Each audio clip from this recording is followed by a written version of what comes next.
The Ezemvelo KZN Wildlife. For more on the story, watch. South Africa, we do have some species that are very close to extinction, and this is why we are trying to breed them in captivity and release them back into the wild. What are some of the causes for the decline of the species? What are some of the threats that they face? So this includes drainage of wetlands, damage to wetlands because of excessive burning, and of course things like urbanization, alien plant invasions of the habitat, and pollution. Dr. Armstrong, somebody might be watching this and saying, why should we care? Why should we care about these frogs? How important of a role does the Pickersgill frogs, the reed frogs, play in the ecosystem? Well, we must remind ourselves that they were actually here before we were, and secondly, they are an integral part of the ecosystem. Not only do they help human beings by providing ecosystem services such as pest control, but they themselves are food for other animals, and we enjoy frogs. They produce lovely calls, and they are pretty, and they have their own roles in the ecosystem as well. So they're very important in the ecosystem. And in KwaZulu-Natal, where do they occur in KwaZulu-Natal? So the endangered Pickersgill reed frogs occur only in the coastal region, the central coastal region from St. Lucia in the north to Sizela in the south, and only within about 15-20 kilometers of the coast. They're small frogs, so they need to have a lot of moisture in the air, so they need to live where there is high relative humidity.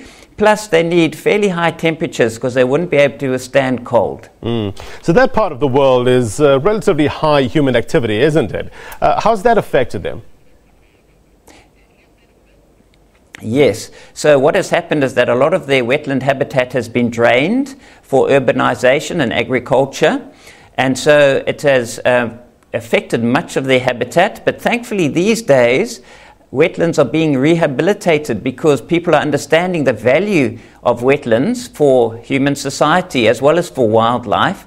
And so this gives us an opportunity to breed these frogs in the Johannesburg Zoo, which I must say they've done a wonderful job at breeding them in the zoo. And then we can release them again, and hopefully in new areas, so that their population is built up to a number that will make them out of danger. That's very interesting, Dr. Armstrong. Tell us about the process of breeding frogs in a lab in a zoo. Yes, well, first of all, you've got to make sure that when you collect frogs from the wild, you're not going to affect the wild population. So that's a very important first step. Secondly, you've got to make sure that when you take them back to the lab, say in the zoo, that they do not suffer from effects of carbon monoxide poisoning, for example, exhaust gases, also that they do not dry out in transit.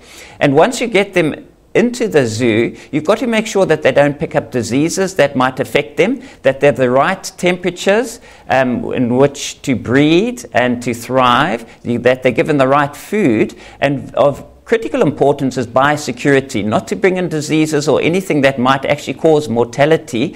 Plus, you can't use tap water to give them water to swim in, etc., because that would kill them. So you have to use a process called reverse osmosis to ensure that there are no chemicals in the water so that the frogs will survive in the zoo.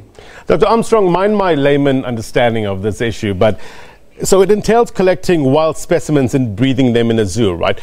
If that can be done for frogs, can't it be done for other vulnerable species? I mean, here in South Africa, we have the issue of the Cape vulture. If I can remember correctly, I had a story about the African wild dogs. Can it be, same process can pertain to them? Yes, it can be done for a lot of species, but of course there are difficulties depending on the species that you're dealing with. For example, vultures need large ranges in which to forage, and the young have to learn how to forage.